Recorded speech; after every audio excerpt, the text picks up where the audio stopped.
여호수아 4장 21절에서 24절까지 같이 읽도록 하겠습니다. 이스라엘 자손들에게 말하여 이르되 후일에 너희의 자손들이 그들의 아버지에게 묻기를 이 돌들은 무슨 뜻이니까 하거든 너희는 너희의 자손들에게 알게 하여 이르기를 이스라엘이 마른 땅을 밟고 이 요단을 건넜음이라. 너희의 하나님 여호와께서 요단물을 너희 앞에서 마르게 하사 너희를 건너게 하신 것이 너희의 하나님 여호와께서 우리 앞에 홍해를 말리시고 우리를 건너게 하심과 같았나니 이는 땅의 모든 백성에게 여호와의 손이 강하신 것을 알게 하며 너희가 너희의 하나님 여호와를 항상 경외하게 하려 하심이라 하라. 지난주에는 이 본문을 통해서 부흥을 하기 위해 우리가 기도를 해야 되는데 그 부흥을 위한 그 기도의 가장 강력한 동기는 부흥 사건 자체를 살피는 것이라고 말씀을 드렸습니다. 그러면서 이제 그 부흥의 과거에 일어났던 그런 부흥이 지역과 국가와 민족에 있어서 시기적으로도 차이가 있었음에도 불구하고 몇 가지 공통적인 그런 특징이 있다는 사실을 살펴봤습니다. 그래서 먼저는 하나님의 위엄에 대해서 의식하고 자기가 죄인이라는 의식, 예수 그리스도를 통한 구원이 놀랍다라고 하는 의식, 또 다른 사람들도 그 구원 알기를 간절히 바라는 그런 마음이 일어나고 이 모든 것을 관장하시는 성령의 주도권을 인식하게 되고 또 모든 공동체의 삶을 주장하는 성령의 역사를 알게 되는 일이 집단적으로 일어나는 그런 특징이 있다라고 말씀을 드렸습니다. 오늘도 계속해서 이 본문을 통해서 부흥의 여러 가지 특징들을 살펴보도록 합니다. 먼저 이 첫 번째 특징은 부흥을 경험한 사람들은 어떤 특정한 계층의 사람들이 아니라 모든 계층의 사람들이 영향을 받는다라는 것입니다. 흔히 종교적인 감수성이 예민해서 쉽게 감동하기 쉬운 그런 기질을 가진 사람, 혹은 어떤 주변에 그런 영향을 받기 쉬운 어떤 젊은이나 또 감정적이기 쉬운 그런 계층의 사람들만 부흥을 경험하는 것이 아니다라는 것입니다. 나이와 계층과 기질을 막론하고 모든 계층의 사람들이 부흥의 영향을 받는다라는 것입니다. 왜 이런 말씀을 드리느냐면 부흥에 대해서 얘기할 때 이 부흥을 경험하는 사람들은 언급해 드린 것처럼 이렇게 감수성이 예민하고 쉽게 주변의 영향을 받기 쉬운 어떤 젊은이나 또는 어떤 지적인 계층의 사람들은 어떤 외부적인 그런 것들이 쉽게 동요하지 않는 반면 그렇지 못한 사람들은 쉽게 영향을 받는 그런 성향이 있는데 그런 사람들이 주로 부흥의 영향을 받는다라고 주장하는 사람들이 있다라는 거예요. 그러나 그렇지가 않다라는 것입니다. 부흥의 영향을 받는 사람들은 나이나 계층이나 기질을 막론한 그런 모든 사람들이 부흥의 영향을 받는다라고 하는 것이 부흥이 보여주는 첫 번째 특징입니다. 또 부흥은 왔다가 잠시 동안 지속되다가 가버린다라고 하는 것입니다. 즉 부흥은 하나님의 한정된 역사라는 것입니다. 그래서 부흥이 갑자기 오거나 또는 점진적으로 왔다가 어느 시점에 부흥의 절정에 이릅니다.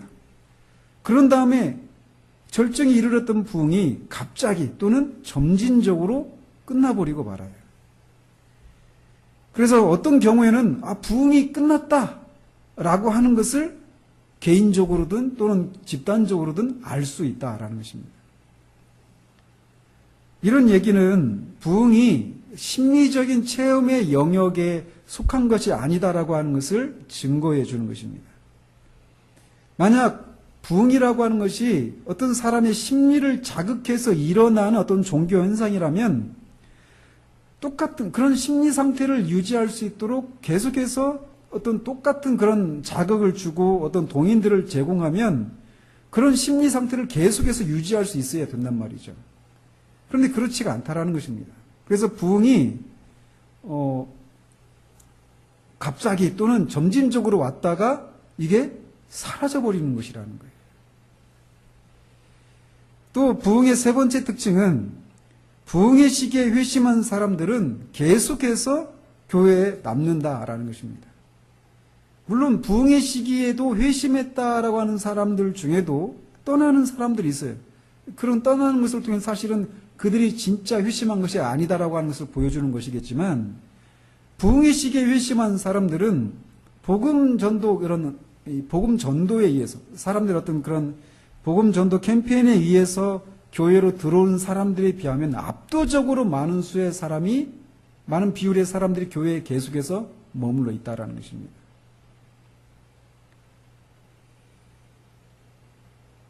그러면서 로이 존스는 오늘날 그 콩고 민주공화국이라고 이렇게 불려지는 그 나라에서 보고된 부흥의 역사를 인용하고 있어요.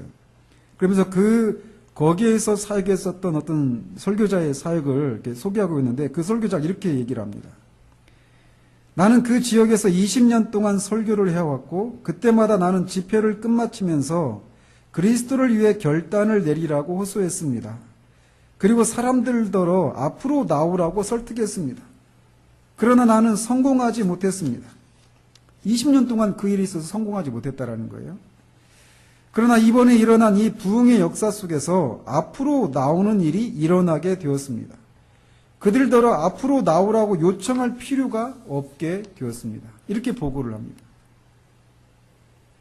그래서 오히려 이렇게 집회가 아까도 말씀드렸지만 집회가 끝난 다음에 예수님을 믿기로 결단한 사람들은 앞으로 나오라 이렇게 20년 동안 했지만 그 일에 계속해서 실패해 왔는데, 부흥이 임했을 때 설교가 진행되고 있는 동안에도 사람들이 계속해서 막 앞으로 나온다라는 거예요. 예수님을 믿기로 하고. 앞으로 나오라고 말하지 않았는데도 그들 안에서 그런 성령의 역사가 일어나니까 그렇게 나오는 일들이 일어났다라는 것이죠. 그러면서 계속해서 로이 존스는 이 부흥의 시기에 사람들이 이 교회로 들어온 그런 숫자에 대해서 얘기를 합니다. 로이 존스 시대도 그렇고 오늘날도 그렇고 우리는 숫자에 굉장히 민감하잖아요. 그렇죠? 그런데 이 1970년에서 1945년에 걸쳐서 미국에서도 1차, 2차에 거친 그런 이 부흥이 있었어요. 그런데 그 시기에 교회에 가입한 숫자가 약 5만 명쯤 되었다고 합니다. 미국 전역에서 말이죠. 그리고 1857년, 59년 사이에 그 3년치 안 되는 그 기간 동안 50만 명이 교회 회원으로 가입을 했다고 합니다. 그리고 동일한 시기에 이 울스터라고 하는 지역에서는 10만 명이, 웨일즈에서는 5만 명이 교회로 가입했다라는 거예요. 근데 로이 존스가 여기서 교회로 가입했다라고 말할 때 그 사람들은 우리가 흔히 어떤 복음 전도 캠페인에서 복음 전도 막 그렇게 하잖아요. 그러면서 예수님 믿기로 결단하십시오. 이렇게 결단을 촉구하고 나 예수님 믿겠습니다. 이렇게 스스로 결단한 사람들의 숫자를 말하는 게 아니에요. 이 당시에는 교회 회원으로 받아들이려면 교회가 그들을 테스트했습니다. 그러면서 그들에게서 분명한 그런 중생과 회심의 그런 표지들이 드러나는가, 이런 거를 교회가 점검을 했어요. 그리고 그런 것을 점검을 하면서 그들을 일정 기간 동안 교육을 하는 거예요. 그리고 나서 교회가 그들의 신앙이 진짜 예수 안에 있는 신앙이라고 하는 것을 확인한 후에 정식으로 교회 회원으로 받아들이는 거예요. 우리 교회도 이제 그런 흉내를 하려고 하는데 아직 없죠. 근데 그런 숫자가 그렇게 많았다라고 얘기하고 있는 거예요.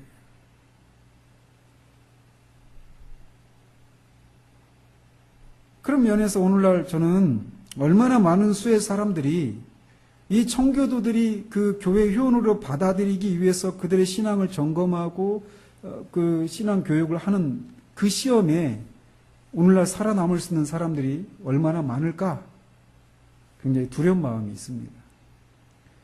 어쨌든 부흥의 시기에 이렇게 회심한 사람들은 부흥의 영향력이 사라진 후에도 계속해서 교회에 머물러 있어요. 이런 면에서 복음 전도와는 다르다라는 것입니다. 또 부흥의 또 다른 특징이 있다라면 기존의 교회 성원들이나 갓 회심한 사람들이 하나님과 거룩에 관해서 매우 큰 열심을 명백하게 드러낸다라는 것입니다. 부흥은 잠깐 지나가는 어떤 감정이 아니라는 거예요. 우리도 뭐 그런 감동을 받을 수 있죠. 일시적인 감동을. 그런데 그냥 사라져버릴 수가 있어요. 그런데 부흥이 끼치는 이 영향은 너무나 깊고 심오해서 사람들이 하나님에 대한 열심과 하나님의 이름과 그 뜻을 위한 열심에 온전히 잠식당하는 일들이 일어나게 된다는 거예요. 그래서 그런 사람들이 교회 안에서 많이 생겨나고 또 그렇게 또 그런 사람들의 변화를 통해서 교회에 새로 들어오는 사람들이 막 늘어나는 것을 인해서 부흥의 시기에 새롭게 교회를 지어야 되는 일들이 많이 일어났었습니다. 오늘날 이런 면에서 교회가 뭐 1년에 한 3,000개 정도가 문을 닫고 이렇게 새로 열고 막 이렇게 한다고 하니까 이런 우리 시대와는 완전히 비교가 되는 그런 현실이죠. 그래서 사람들이 하나님과 거룩에 대한 그런 열심을 드러내게 돼 있어요. 또 부흥이 지나가고 나면 나타나는 특징 중에 하나가 무엇이냐면 목회 소명을 받은 사람들의 수가 대단히 많이 증가한다는 것입니다. 이것은 필연이에요. 지난주에도 말씀드렸듯이 부흥을 경험한 사람들은 아직 복음을 듣지 못한 사람들에 대한 안타까움이 일어나고 그들을 위해서 하나님 앞에 중보하고 또 그들을 위해서 같이 기도하는 이런 열심들이 막 드러나게 된단 말이죠. 그런 것처럼 이 부흥이 지나가고 나면 목회 소명을 받은 사람들이 많이 늘어납니다. 그래서 실제로 그런 시대가 지나면 두드러지게 선교사들 또 이제 목회자들 이런 사람들이 아주 많이 늘어나게 된다라는 거예요. 그래서 그 시기에 미국의 그런 찰스 피니 때 이런 때 또는 무디의 그런 영향을 받았던 이런 사람들이 우리나라에 복음을 전하러 들어오는 거예요. 그래서 우리나라에도 복음이 들어올 수 있었던 것이죠. 또 부흥이 일어나면 이 도덕적인 수준의 변화가 교회 안에서부터 시작해서 교회 밖으로 영향을 끼치게 되어 있습니다. 그 결과 한 지역사회의 고질적인 어떤 부도덕한 병폐들이 갑자기 사라지기도 해요. 그리고 감옥이 비게 되는 일들이 있고 술집이 문을 닫는 일들이 일어나기도 하고 그렇단 말이죠. 우리는 하루가 멀다 하고 사회면을 장식하는 수많은 그런 부도덕하고 폭력적이고 음란한 그런 사건들이 넘쳐나는 시대를 살아가고 있습니다. 언제나 말씀드렸지만 이 영국이 그 프랑스와 같은 그런 대혁명을 경험하지 않을 수 있었던 것이 웨슬레와 휘필드의 그런 부흥의 영향이라고 세속 역사가들이 말을 한단 말이죠. 혁명이 일어나는 그런 상황, 사회적인 상황은 여러분이 언제 기회가 되면 이 프랑스의 대혁명이 일어나기 전에 프랑스의 상황들을 한번 읽어보십시오. 그럴 수밖에 없는 그런 상황들이었어요. 영국도 마찬가지였어요.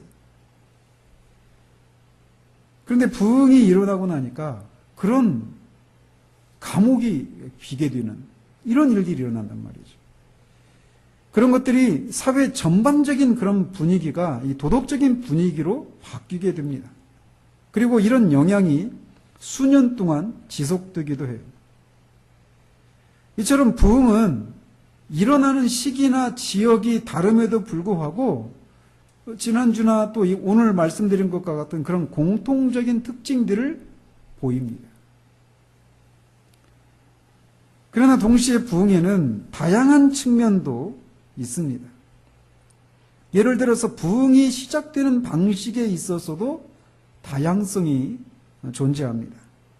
그래서 어떤 경우에는 부흥이 갑자기 일어나기도 하고 또는 점진적으로 일어나기도 해요. 부흥에 대해서 기대도 하지 않았던 때에 부흥이 갑자기 일어나는가 하면 어떤 경우에는 부흥에 대해서 어떤 부담을 느낀 사람들이 오랜 동안 기도한 후에 부흥이 찾아오기도 합니다. 그래서 부흥이 시작되는 방식에 있어서도 다양성이 존재해요. 또 부흥이 임하는 그런 집회 형태도 다양합니다. 어떤 경우에는 소수의 사람들이 모인 기도회에서 부흥이 시작되기도 합니다. 그리고 그 기도회는 한 명으로부터 시작할 수도 있어요. 이 부흥을 위해서 기도합시다 하고 시작된 것이 아니라 그냥 어떤 한 사람이 부흥에 대한 그런 부담을 느끼고 아무에게도 얘기하지 않고 그 매일마다 정해진 시간에 기도를 시작합니다. 근데 동일한 부담을 느낀 사람들이 한 명, 두 명 이렇게 합류하면서 그게 그런 모임을 통해서 부흥이 한 지역사회, 한 교회에 갑자기 임하기도 하는 거예요. 그래서 기도회가 부흥이 임하는 어떤 이 계기가 되기도 하고 어떤 경우에는 정규적인 그런 집회 가운데 부흥이 임하기도 합니다. 그래서 우리가 매주마다 예배를 위해서 기도하는 것 중에 하나가 이런 거예요. 이런 일이 일어날 수 있으니까. 그리고 어떤 특별한 집회를 기점으로 부흥이 임하기도 합니다. 아니면 어떤 이 조나단 에드워즈 목사님이 사역하던 그 지역에서 일어났었던 일인데 그 지역에 부흥이 임하기 전에 이 특히 청년들의 그런 도덕적인 수준이 막 그런 이 도덕적인 그런 상황이 굉장히 문란하고 뭐 어떤 막 그 술 마시고 막 그런 이렇게 세상에 그런 쾌락에 많이 젖어 있었던 그런 마을이었어요. 근데 갑자기 어떤 한 젊은이가 갑자기 죽게 되었어요. 막 쌩쌩했던 젊은이가 갑자기 아파서 갑자기 죽었어요. 아주 빠른 시기에. 그러니까 이제 그걸 지켜봤던 사람들이 두려움을 느끼고 자신의 삶을 돌아보고 그런 것을 계기로 해서 그 마을에 부흥이 임합니다. 이처럼 부흥이 임하는 방식에는 그런 한계가 없어요. 다양합니다. 그렇기 때문에 부흥은 사람이 얼마나 많이 모여있느냐와는 아무런 상관이 없습니다. 사람들이 많이 모여있는 그런 경우를 통해서도 임할 수도 있고 소수의 사람들이 임한 것에서도 부흥이 임할 수 있습니다. 따라서 부흥을 위해서 어떤 조건을 갖추기만 하면 언제나 부흥이 임한다라고 하는 것은 성경적인 진리가 아니라고 할 수 있어요. 이렇게 부흥이 임하는 집회 형태도 다양한데 부흥의 도구로 쓰임받은 사람들의 경우에 있어서도 다양함이 존재합니다. 예를 들어서 방금 말씀드린 조나단 에드워즈 같은 분, 이런 분은 어떤 분은 이 사도 바울 이후에 미국이 배출한 가장 뛰어난 그리스도인이 조나단 에드워즈다 이렇게 말을 합니다. 그의 거룩함과 그의 경건함 뿐만 아니라 그는 미국이 낳은 가장 뛰어난 철학자라고 평가를 해요. 대단한 지성이었죠. 그런 분을 통해서도 부흥이 임합니다. 그리고 여러분이 계속 말씀드렸지만 휘필드나 웨슬레 이런 분들 다 옥스퍼드 대학 출신입니다. 웨슬레도 옥스퍼드에서 조교 역할을 했던 분이에요. 굉장히 뛰어난 학식을 갖췄던 사람들이었어요. 그런 사람을 통해서도 부흥이 임합니다. 그리고 종교개혁도 일종의 부흥의 한 형태라고 말씀드렸잖아요. 루터, 칼빈, 존 낙스 이런 분들 다 뛰어난 사람들이었어요. 지적으로나 여러 가지 면에서. 칼빈 같은 경우는 27살 때 지금 신학생들도 읽기 어려워하는 기독교 강요라고 하는 이 책을 27살 때 완성본을 냈어요. 27살 때 말이죠. 지금 그 나이에 거의 2배 가까이 살고 있는데 읽는 것도 벅찬데 그 책을 썼어요. 제가 정확한 나이는 지금 기억이 안 나는데 3번에 걸쳐서 개혁 증보판을 냈는데 최종판이 그래요. 그런 사람들은 천성적으로 위대한 사람들이었어요. 하나님은 그런 사람들을 통해서도 부흥의 도구로 사용하시기도 하십니다. 그러나 그런 뛰어난 사람들만 부흥의 도구로 쓰임받았던 것은 아니었다라는 거예요. 르존스가 이 2명의 이름을 거명하는데 여러분들도 아마 한 번도 들어보지 못한 사람들일 거예요. 제임스 맥킬킨이라고 하는 사람 들어보셨어요? 영국 사람도 이 설교를 듣고 있었던 사람들도 모르는 사람을 얘기를 하고 있어요. 그러니 우리는 얼마나 알겠어요, 이 사람을? 저도 이 책에서만 들어봤던 이름입니다. 또 웨일즈의 데이비드 몰간이라고 하는 그런 평범한 목사를 사용하시기도 해요. 이처럼 부흥의 도구로 쓰임받은 사람들은 위대한 사람도 있고 우리들처럼 평범한 사람들도 있었다라는 것입니다. 또 부흥이 영향을 끼치는 지역에 있어서도 다양성이 존재합니다. 그래서 어떤 경우에는 매우 한정적인 지역에서만 부흥이 일어나기도 하고 더 광대한 지역에서 부흥이 일어나기도 합니다. 또 부흥에 동반되는 현상에 있어서도 다양성이 존재합니다. 이런 다양성을 언급해 드리는 것은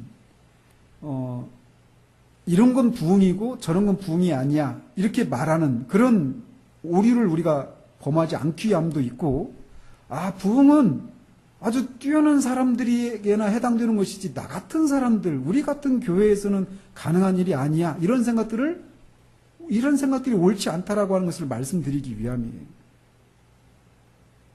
근데 어쨌든 부흥에 동반되는 현상에 있어서도 다양성이 존재합니다. 그래서 어떤 경우에는 이 부흥이 강력하게 일어날 수도 있고 그거에 비해서 상대적으로 조용하게 일어날 수도 있습니다. 또 부흥이 임할 때 어떤 깊고 매우 심오한 정서가 따를 수도 있어요. 부흥의 한 가지 특징은 많은 사람들이 회심을 한다라는 거예요. 한 번에 많은 사람들이. 그런데 매우 조용하게 회심하는 경우도 있고 그렇지만 또 항상 그런 방식으로 회심을 하는 것도 아니라는 거예요. 그래서 부흥의 시기의 사람들은 자신의 죄에 대해서 깊은 자각을 합니다. 그들은 압도적인 권세에 밀려서 심지어 육신적으로 아픔을 느끼기도 할 정도로 그렇게 자신의 죄인됨을 깊이 자각하기도 해요. 존 번영 같은 경우가 그렇죠. 그래서 그는 막 거위를 부러워하는 거예요. 왜? 거위는 죄책감을 느끼지 않으니까. 그러면서 자신이 사람으로 태어나지 않았다면 더 좋았을 걸이라고 생각할 정도로 죄에 대해서 깊이 자각하고 고뇌에 사로잡힙니다.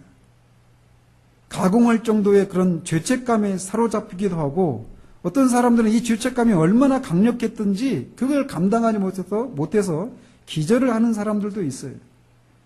그러나 모든 사람들이 다 그런 정도로 자신의 죄인됨을 또 죄책감을 느끼는 것이 아닙니다.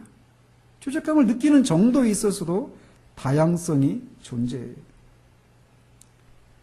이처럼 부흥에는 이 공통적인 그런 측면도 존재하면서 동시에 다양성의 측면도 있다라는 것입니다. 다시 오늘 본문으로 돌아가서 이렇게 보면 하나님은 요단강을 건넌 이 여호수아에게 요단강에서 돌을 취해서 그 곁에 세우라고 말씀하셨죠.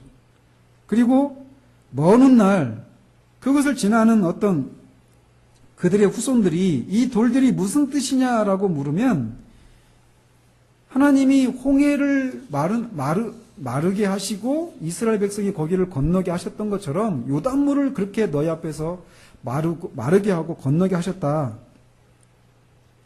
라고 하면서 여호와의 손이 강하신 것을 그들로 알게 하고 이 하나님 여호와를 항상 경외하게 하기 위해서 이 돌들을 세웠다라고 대답하라고 이렇게 말씀하셨습니다. 즉, 그 돌들이 의미하는 것은 하나님께서 이스라엘 백성들에게 일종의 이적을 행하셨다는 사실을 생각나게 해서 하나님을 경외하도록 하기 위함이었어요. 즉, 이 요단강에서 취한 이 돌들이 의미하는 것은 하나님이 이적을 행하셨다. 이스라엘을 위해서. 그거를 그들의 후손들에게, 그것을 경험하지 못한 후손들에게도 알리기 위해서 돌을 세워 놓으셨다라는 것이죠. 그런 것처럼 부흥도 하나의 이적이라는 것입니다. 하나의 이적이고 예외적인 현상이라는 것이에요. 그것은 하나님의 손이, 하나님의 그 능하신 손이 나타난 결과라는 것입니다. 즉, 부흥은 하나님의 직접적인 역사나 간섭이라고 할 수 있어요. 홍해를 가르고 요단강을 가르는 것은 하나님만이 하실 수 있는 이적입니다. 부흥도 그런 범주에 속한다라는 거예요. 이적에 해당된다라는 것이죠. 즉, 홍해나 요단강을 가르는 것을 사람이 할 수 없는 것처럼 부흥도 사람이 만들어낼 수 있는 성격이 아니다라는 것입니다. 사람이 복음 전도 캠페인을 벌일 수는 있지만 부흥을 도출해낼 수는 없다라는 것입니다. 이 부분에서 로이 존스는 찰스 핀이라고 하는 이 미국의 전도자를 비판합니다.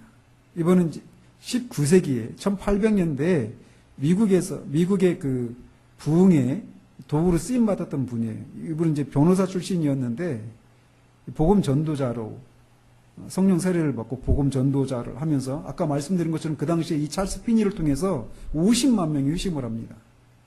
어마어마한 거예요. 그러니까 지금 같은 시대가 아니잖아요. 방송이 있습니까? 무슨 어떤 인터넷이나 TV나 이런 게 있습니까? 다 말 타고 돌아다니면서 복음을 전하는 거란 말이에요. 근데 그 시대에 50만 명이 회심을 해요. 그런데 피니가 그 부흥에 대해서 잘못된 그런 가르침을 전파했다는 것입니다. 그럼에도 불구하고 피니는 하나님의 사람이 분명해요. 그러나 그가 잘못한 부분이 있다는 것입니다. 그게 뭐냐면 피니는 사람이 부흥을 위해서 어떤 조건들을 충족시키기만 하면 언제든지 부흥을 일으킬 수 있다라고 주장을 한 것이라는 거예요. 이것이 그의 잘못이라는 것입니다. 그래서 실제로 많은 사람들이 그가 말하는 그런 조언을 따라서 부흥을 위한 조건들을 갖추고 부흥을 도출해내려고 했지만 부흥이 오지 않았어요. 근데 부흥이라고 하는 것이 본질적으로 말씀드린 것처럼 하나님의 이적이란 말이에요. 이적이라고 하는 것은 사람이 설명할 수가 없는 것입니다. 사람이 이성으로 또는 사람의 능력으로 설명할 수도 없고 만들어낼 수도 없는 것이 이적이란 말이에요. 하나님이 손이 직접적으로 간섭하시고 역사하신 것이 이적이란 말이죠.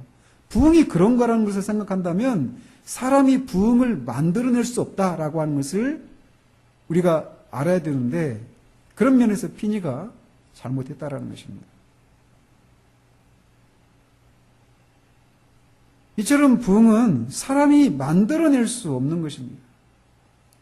뿐만 아니라 부흥은 사람이 설명할 수도 없는 그런 초자연적인 것이. 말씀드린 것처럼 기본적으로 이적이라고 하는 것은 설명할 수 있는 것이 아니에요. 이적은 하나님의 직접적이고 주권적이고 즉각적이고 초자연적인 행동입니다. 따라서 이적은 사람의 이성으로 설명할 수 있는 그런 것이 아니라는 거예요. 따라서 기본적으로 하나님의 이적이라고 할 수 있는 부흥도 설명할 수가 없다라는 것입니다. 부흥에는 그 부흥을 이루는 방식이라고 하는 것이 전혀 없습니다. 우리는 어떤 방식을 도입하면 그것에 대한 어떤 결과가 있을 것을 예상합니다. 예를 들어서 방송 매체나 미디어에서 광고를 하는 이유는 바로 이런 생각에서 나온 것 아니겠어요? 사람들에게 많은 돈을 들여서 홍보와 노출을 하면 사람들이 자신들이 광고하는 제품에 관심을 보이고 그것에 따라서 매출이 오를 것이다 이렇게 예측하면서 막대한 돈을 투자하죠. 그리고 매출이 일어나면 이러이런 부분에서 우리가 광고 효과가 있었기 때문에 매출이 이렇게 증대했다 이렇게 설명할 수 있어요. 그러나 부흥은 그것이 일어난 방식을 설명할 수가 없다라는 것입니다. 하나님이 부흥을 일으키셨을 때 이런저런 방식을 가지고 이러해서 그 부흥이 일어났구나 이렇게 설명할 수가 없다라는 거예요. 왜? 이적이니까. 먼저 앞에서도 언급했지만 하나님께서 부흥을 위해 사용하신 사람들을 보면 어떻게 저런 사람을 통해서 부흥이 일어나지? 이렇게 의아해할 수밖에 없다라는 거예요. 그래서 부흥의 도구로 쓰임받은 사람들의 면면을 보면 마치 사도행전 4장의 이 두 사도들의 경우와 같습니다. 사도행전 4장에 보면은 베드로와 요한이 이 솔로몬의 성전 미문 앞에서 구걸하던 그 사람, 안진병이었던 사람을 일으키잖아요. 40세 정도 됐던 사람이. 두 사도가 베드로와 요한이 이 부활하신 나사렛 예수 그리스도의 이름과 능력으로 그를 일으켰어요. 그리고 그것을 지켜봤던 많은 사람들이 막 주님을 믿고 주님을 찬양했습니다. 그러자 그것을 지켜본 당국자들 앞에서 이제 이 일이 어떻게 일어난 일인지 자초지종을 이제 물으면서 신문을 하는데 이 두 사도가 그 당국자들 앞에서 아무런 거리낌이나 두려움이 없이 자신들이 행한 일이 부활하신 주님의 능력을 입은 것이라고 하는 것을 밝힙니다. 그러자 당국자들은 이 두 사도들이 배우지 못한 이 어부에 불과한 사람들인데 이런 능력을 행하고 기탄 없이 말하는 것을 보고 놀랍니다. 그런데 그런 것처럼 부흥의 시기에도 이에 견줄 수 있는 사람들이 부흥의 도구로 사용된다라는 거예요. 이 어부, 배우지 못한 어부들에 의해서 이런 놀라운 능력이 행하는 것을 보고 사람들이 놀라는 것처럼 부흥의 시기에 쓰임받았던 사람들의 면면을 보면 어떻게 저 사람을 통해서 그런 일이 일어날 수 있지라고 하는 그런 사람들이 부흥의 도구로 쓰임받는다라는 겁니다. 앞에서 언급해드린 제임스 맥길킨이라는 사람뿐만 아니라 1904년 5년에 웨일즈의 부흥의 도구로 쓰임받은 사람 중에 에반 로버츠라고 하는 사람이 있습니다. 그럼 매우 평범한 사람이었고 아주 감정적인 사람이었다고 그래요. 그런데 그 사람을 통해서 부흥이 임하는 거예요. 이 에반 로버츠하고 그 제시 펜 루이스하고 이렇게 같이 연결이 됩니다. 그래서 사람의 차원에서는 부흥을 설명할 수가 없어요. 오순절이 임하기 전 두 사도는 사람들을 두려워했어요. 심지어 주님을 부인하고 도망갔던 사람들이었습니다. 그러나 오순절에 성령으로 충만해진 이후에 그들은 사람들 앞에 서서 예수가 그리스도이심과 주이심을 담대하게 선포합니다.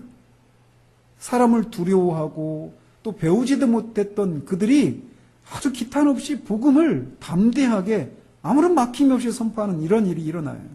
그런 것처럼 부흥에도 그런 일들이 일어난다는 것입니다. 여러분이 요한 웨슬레이 전기를 읽어보시면 그도 18세기 그 휘필드와 함께 부흥의 도구로 쓰임 받는데 그의 전기를 읽어보면 그 부흥의 도구로 쓰임 받기 전에 그는 완전히 실패한 목회자였어요. 당시 미국의 조지아주에 선교하러 가게 됐지만 그는 선교에 실패하고 돌아오고 맙니다. 그러면서 돌아오는 중에 배 안에서 폭풍을 만나는데 그 폭풍 중에서 모라비안 교도들은 다 모여가지고 하나님 막 죽음에 대한 두려움 없이 막 찬양하고 있는 거예요. 평안 가운데. 근데 자기는 막 두려움 가운데 사로잡혀 있는 그런 걸 보면서 그들과 나 사이에 무슨 차이가 있는가 이런 걸 가지고 고민하죠. 그러다가 결국은 이제 이 알더스 게이트 스트리트 거기에서 이제 어떤 사람이 루터의 로마서 주석을 읽는 로마서 주석의 서문을 읽는데 마음이 이상하게 뜨거워지는 그런 체험을 하죠. 그 후에 그는 놀랍게 변화되어서 부흥의 도구로 쓰임받아요. 실패했던 목회자였단 말이에요. 그런데 그가 부흥의 도구로 쓰임을 받습니다.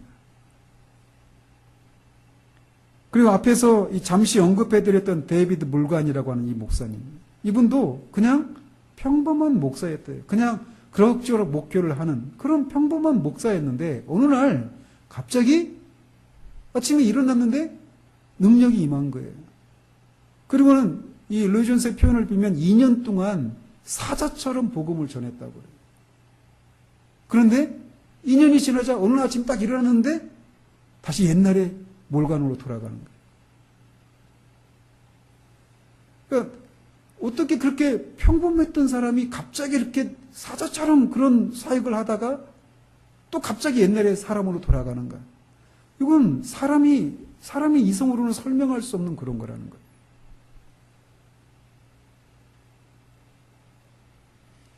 또 부흥이 일어난 장소에 대해서도 사람의 차원에서는 설명할 수가 없습니다.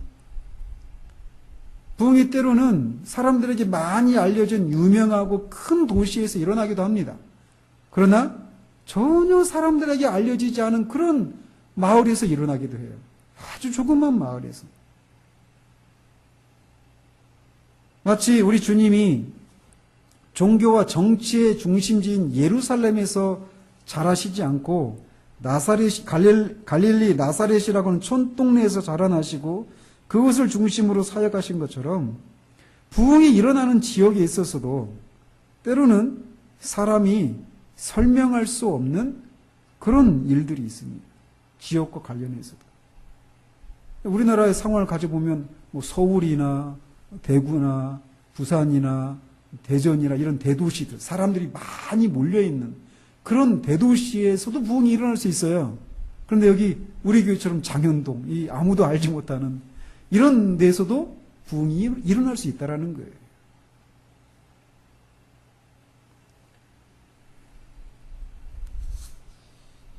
이적이기 때문에 지역과 관련해 있어서도 사람으로서는 설명할 수 없는 그런 내용이 있다는 것입니다.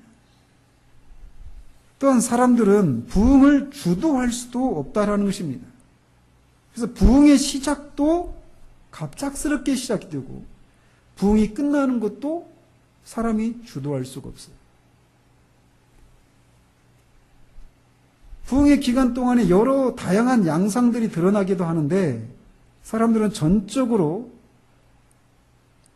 그런 일에 있어서 무력한 것처럼 보여집니다. 우리가 성령을 소멸해서 성령의 역사에 방해 역할을 할 수 있을 수도 있습니다. 그렇지만 만일 우리가 모든 피니가 말하는 것처럼 모든 어떤 부흥이 일어날 수 있는 그런 조건들을 갖추기만 하면 부흥을 산출할 수 있다, 만들어낼 수 있다라고 하는 것도 진리가 아니에요. 하나님께서 부흥의 키를 쥐고 계십니다. 그 부흥의 시작과 과정과 마지막을 하나님이 주관하십니다. 부흥의 문제에 있어서 그 모든 것이 다 성령과 그 능력에, 권능에 달려있다라는 것입니다. 마지막으로 부흥은 그 성격에 있어서 그 부흥이 끼치는 그 결과들이 압도적이라고 하는 특징을 가지고 있습니다. 이 돌들이 무슨 뜻이냐라고 이 이스라엘의 후손들이 나중에 물으면 그건 주의 능하신 손으로 행하신 일들을 말하기 위함이다 이렇게 말하라고 대답했어요. 주의 능하신 손이 행하신 일들이라고 말할 수밖에 없는 그런 압도적인 결과들이 부흥의 시기에 일어난다라는 것입니다. 그래서 오순절에 그 성령으로 충만한 사람들의 그런 모습들을 보면서 사람들이 이게 무슨 일인가라고 놀랐던 것처럼 부흥이 일어나면 그렇게 사람들이 놀라게 되는 압도적인 일들이 일어난다라는 것입니다. 마치 밀려드는 조수나 홍수처럼 그런 결과들이 일어나서 많은 사람들이 그 결과들을 인해서 기이해하고 깜짝 놀라기도 한다라는 것입니다. 로이 존스는 이 한 가지 예를 드는데 존 리빙스턴이라고 하는 설교자의 예를 들어서 설명을 합니다. 존 리빙스턴이라고 하는 분은 스코틀랜드의 설교자였어요. 그런데 그가 이 쇼츠라고 하는 지역의 커크에서 어떤 집회가 있었는데 그 집회가 일주일 동안 계속되는 거였어요. 매일. 그런데 이제 주일 지나서 월요일 날 아마 마지막 집회라고 제가 알고 있는데 그 집회에 이제 설교를 이 리빙스턴 목사가 이제 부탁을 받고 설교를 묵상하기 위해서 들로 이제 그날 아침에 나갔다고 합니다. 들에 나가서 이렇게 산책을 하면서 묵상을 하는데 자신이 정말 설교를 하기에는 너무나 부족하다라고 하는 그런 인식을 이렇게 하면서 도망치고 싶은 그런 생각이 들었다고 합니다. 그런데 갑자기 그의 마음속에서 하나님께서 도망치지 말라라고 하는 그렇게 말씀하시는 그런 느낌을 받았다고 해요. 그래서 이제 설교를 했는데 그날 에스겔 36장을 가지고 설교를 했다고 합니다. 새 마음, 새 영, 중생과 관련된 그 본문 있잖아요. 새 언약. 그걸 가지고 설교를 하는데 그가 그렇게 전하고 있어요. 1시간 반가량 설교했다. 그리고 나는 내 메시지를 적용하기 시작했다. 1시간 반 이제 설교하고 이제 적용을 하려고 하는 거예요. 그런데 갑자기 하나님의 성령이 그에게 임하시고 그를 사로잡으셨어요. 그래서 그가 그 설교를 1시간 반 정도 이제 주회를 하고 나서 그 설교를 적용하기 시작하는데 그 순간에 성령이 갑자기 그에게 임하고 그를 사로잡으니까 그 설교를 들었던 사람이 일시에 500명이 거기서 회심을 합니다. 그 자리에서 말이에요.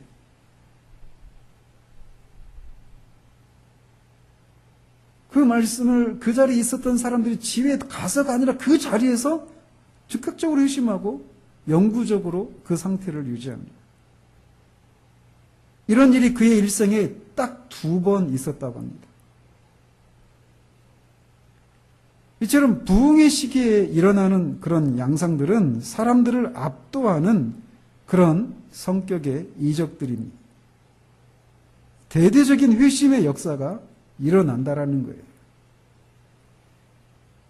갑자기 그런 능력이 임하고 갑자기 그 능력이 사라집니다.